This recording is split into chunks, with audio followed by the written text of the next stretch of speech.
నమస్తే. ఇప్పుడు మీరు చూడబోతున్న వీడియో ఖచ్చితంగా మీకు ఉపయోగపడుతుంది, నచ్చుతుంది కూడా. మరి మీకు నచ్చిన విషయం నాకు తెలియాలి అంటే ఈ వీడియోని మీరు లైక్ చేయాలి, షేర్ చేయాలి, అలాగే మన ఛానల్‌ని సబ్స్క్రైబ్ చేయాలి. మీ సపోర్ట్‌ని నాకు అందిస్తారు కదూ! ఓకే. ఇప్పుడు వీడియోని స్టార్ట్ చేద్దాం. నమస్కారం. శుభోదయం కార్యక్రమానికి స్వాగతం. ఈరోజు 23వ తారీఖు డిసెంబర్ నెల 2023వ సంవత్సరం శనివారం. శ్రీ శోభకృత్నామ సంవత్సరం దక్షిణాయనం హేమంత ఋతువు. ఈరోజు మార్గశీర్ష మాస శుక్లపక్ష ఏకాదశి తిథి ఉదయం 7:11 వరకు, తదుపరి ద్వాదశి తిథి రేపు ఉదయం 6:24 వరకు, భరణి నక్షత్రం రాత్రి 9:19 వరకు, తదుపరి కృతికా నక్షత్రం. నక్షత్ర వర్జం ఉదయం 7:05 నుండి ఉదయం 8:40 వరకు, అమృతకాలం సాయంత్రం 4:34 నుండి సాయంత్రం 6:09 వరకు. హైదరాబాద్ ప్రాంతం వారికి సూర్యోదయం ఉదయం 6:42, సూర్యాస్తమయం సాయంత్రం 5:48, చంద్రోదయం మధ్యాహ్నం 2:41, చంద్రాస్తమయం రాత్రి తెల్లవారుజామున 4:02. అభిజిత్ ముహూర్తం పగలు 11:53 నుండి మధ్యాహ్నం 12:37 వరకు.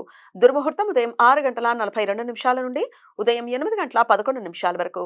రాహుకాలం ఉదయం 9:29 నుండి ఉదయం 10:52 వరకు. గుళిక కాలం ఉదయం 6:42 నుండి ఉదయం 8:06 వరకు. యమగండ కాలం మధ్యాహ్నం 1:38 నుండి మధ్యాహ్నం 3:01 వరకు. నిన్న ఏకాదశి ఉపవాసం ఉన్నవారికి పారణ సమయం ఈ రోజు మధ్యాహ్నం 1:22 నుండి మధ్యాహ్నం 3:35 వరకు ఉంటుంది. ద్వాదశి హరివాసరం మధ్యాహ్నం 12:59 వరకు ఉంటుంది. ఈరోజు వైష్ణవ మోక్షద ఏకాదశి, వైకుంఠ ఏకాదశి, ముక్కోటి ఏకాదశి, స్వర్గవాతిల్ ఏకాదశి. ధనుర్మాసంలో వచ్చే శుక్లపక్ష ఏకాదశి రోజును ముక్కోటి ఏకాదశిగా పరిగణిస్తారు.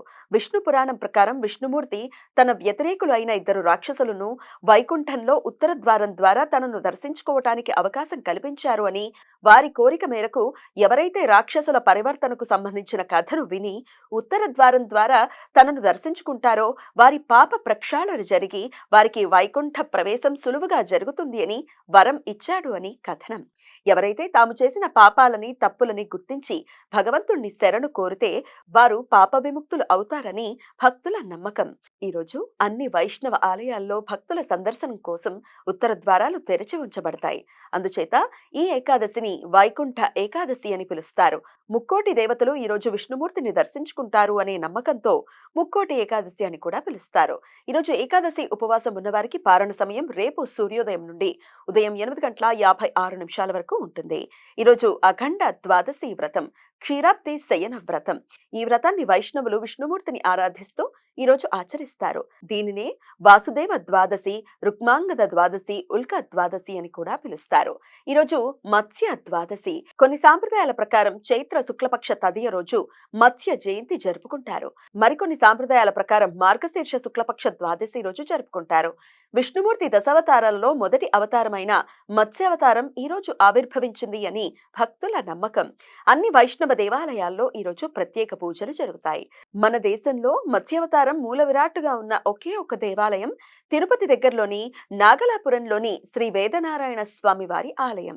మార్గశీర్ష శుక్లపక్ష పాడ్యమి నాడు ప్రారంభమై 11 రోజుల పాటు సాగిన లక్ష్మీ వ్రతం ఈ రోజుతో ముగుస్తుంది. శనివారం ద్వాదశి తిథి కృతికా నక్షత్ర కలయిక ఉండటంతో త్రిపుష్కర యోగం ఈ రోజు రాత్రి 9:19 నుండి రేపు సూర్యోదయం వరకు ఉంటుంది. ఈ యోగ సమయంలో చేసే ప్రతి పని జీవితంలో మరలా 3 పర్యాయాలు చేయాల్సిన సందర్భాలు ఏర్పడతాయి. అందువలన ఈ సమయంలో ఎటువంటి తొందరపాటు, అశుభ నిర్ణయాలు తీసుకోకుండా జాగ్రత్తలు తీసుకోవాలి. ఈ సమయంలో బంగారం, వెండి, వజ్రాలు, స్థిరాస్తులు, వాహనాలు కొనుగోలు చేయటానికి అనుకూలం. కానీ ఈ సమయంలో న్యాయ, చట్టపరమైన చర్యలు తీసుకోవటానికి, చిన్న చిన్న అనారోగ్య లక్షణాలకు ఆసుపత్రిలో చేరటానికి, అప్పుల గురించి ప్రయత్నాలు చేయటానికి అనుకూలం కాదు. ఈ సమాచారాన్ని మనకందించిన వారు మేడికొండూరు విశ్వనాథ్ ప్రసాద్ గారు.